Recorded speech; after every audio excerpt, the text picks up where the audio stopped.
مرحبا بكم في برنامج السلقلقي تحت المجهر. اليوم أتينا لكم بكفر جديد للسلقلقي ياسر الخبيث لم يسبق له مثيل.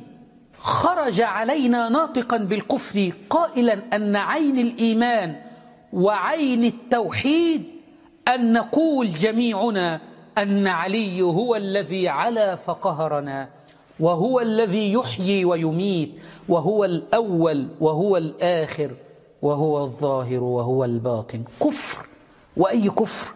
إنه كفر السلقلقي ياسر الخبيث.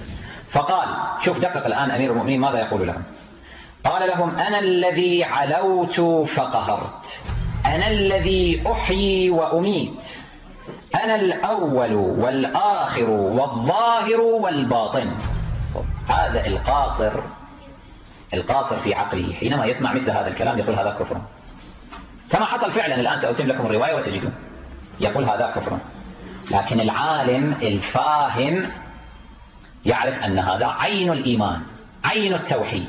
طبعا سيحاول يركع في آخر الفيديو بعد أن فضح أمره، أي هو الأول والآخر، أي أول من آمن برسول الله وآخر من رأى رسول الله صلى الله عليه وسلم، وهو المحيي المميت الذي أحيا السنة وأمات البدع.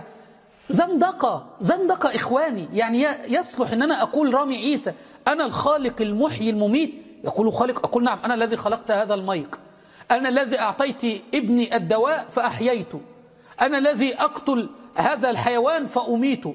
أعوذ بالله، كفر. الله يقول وهو القاهر فوق عباده. السلقلقي يقول لا، علي هو الذي قهر فعلى علينا. الله يقول هو الذي يحيي ويميت، فإذا قضى أمرا فإنما يقول له كن فيكون. السلقلقي يقول لا، الذي يحيي ويميت هو علي بن أبي طالب.